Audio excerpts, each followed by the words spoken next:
Something impossible is happening with this ETF. Alti is paying investors a massive weekly yield. The kind of numbers that you would expect to see in a spam email, not a legit ETF. And at the exact same time, the price isn't just slipping, it is collapsing. Not gently and not in a normal kind of markets go up and down kind of way. I'm talking about a drop of nearly 80% since its launch in early 2024. Huge income and huge crash. And those two things should never be able to exist together. So I did what any late starting, slightly obsessive DIY investor would do. I peeled this fun apart like a puzzle box to answer one question.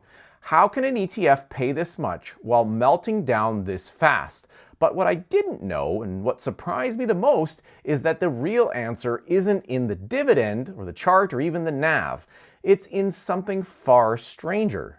My name's Darren. I'm just a regular Canadian who used to think that it was too late to start investing, but I started anyway, and I'm proving every single day that it's never too late to build wealth, so let's get into it. Alti is one of YieldMax's newest ultra income ETFs. It's designed to generate weekly income by selling covered calls on a basket of high volatility US stocks. Not one stock like Tesla or Apple, this thing holds 20 to 30 names at a time. And here is a twist most investors don't know. Alti now uses a hybrid strategy. It owns the actual underlying stocks and it sells covered calls on them. It buys protective puts and it rotates those positions based on the implied volatility. And it still can use synthetic exposure when options are liquid. All of that complexity costs money, which is why Alti has an MER of 1.40%, one of the highest that you'll ever see on an ETF. That fee alone tells us this thing is a Formula One car, not a Toyota Corolla, and it needs to be driven very, very carefully. When you look at Alti's real holdings, the mystery starts making sense. And I don't just mean the options, I mean the actual equities that are sitting underneath all that call and put activity. Here are some of the big names within its holdings: Broadcom, Palantir, iShares Bitcoin Trust, Alphabet, Robinhood. These are the core equity exposures. The options are the income engine, but these stocks are the fuel tank. So Alti's real exposure is tilted towards big tech, AI, Bitcoin, finance, and a sprinkle of gold. Now add in high volatility on top and things start to break loose. Here's how far some of those names dropped in November of 2025. Meta dropped 22%, Palantir 27%, Hood 20%, Bitcoin 33%. These aren't tiny moves, these are gut punch declines. And Alti holds a basket of volatility-driven stocks. So when the market stumbles, Alti doesn't just wobble. It gets tossed around like a canoe in whitewater. And that's why the November chart looks like this. The price went from $4.96 down to $4.03 in just a few weeks. But zoom out a little bit and it gets far worse. Alti launched around $20 and by November of 2025 it's trading at $4. That's the real backdrop.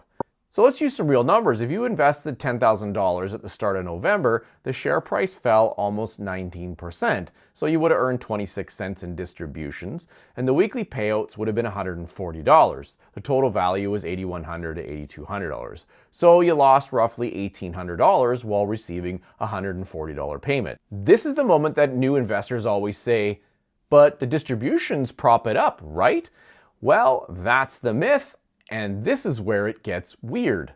On the Alti website, right underneath the distribution rate, it says most recent payout is 100% return of capital. So let's explain this in simple terms. Now imagine I have $10, I give it to someone else, and they give me back $2. It feels like income, but that's just your own money coming back to you. That's return of capital. And here's the important nuance. Sometimes ROC is just a tax label. Option premiums often get classified this way, but sometimes ROC literally means that. The fund didn't generate enough, so it supplements payouts by giving investors back pieces of their own capital to maintain that really juicy headline yield of 80%. Alti's declining NAV tells us which camp it's leaning towards. Right as Alti was dropping hard, YieldMax announced a 1-for-10 reverse split. So here's the simplest way to explain this. You have 100 shares at $4, that becomes 10 shares at 40. The value stays completely the same. It's just share consolidation. So why did they do it? Because Alti was drifting towards a lot of brokers restricting its access to their brokerage, retirement accounts not being eligible to hold it, or being delisted altogether, and what YieldMax has called a threat of extinction. A reverse split doesn't fix the NAV decline at all, it just resets the scoreboard. Now let's bring in our boring benchmark VTI, that's the Vanguard Total Stock Market ETF. So VTI basically owns the entire stock market in the US with thousands of companies, big, small, medium, no callers, no weekly premium fireworks, a fraction of Alti's MER, just a simple long-term compounding machine. It is the exact opposite of Alti, and that contrast is the whole point. So $10,000 invested in Alti versus $10,000 in VTI. Let's keep things fair and start the clock back on February 28th of 2024. That's the day that Alti launched. Since its inception, Alti reports a 14% total return, including all distributions. So if you had invested $10,000 into Alti, with the dividends reinvested, you would have ended up with $10,125. However, if you had invested that same $10,000 into VTI during the same period of time, with the dividends reinvested, you would have ended up with $13,607. Same start date, same end date, very different results. Now, VTA and Alti are designed for completely different purposes. This isn't about which one is better, it's about understanding how two different strategies behave over the exact same time window. Alti paid a ton of cash along the way.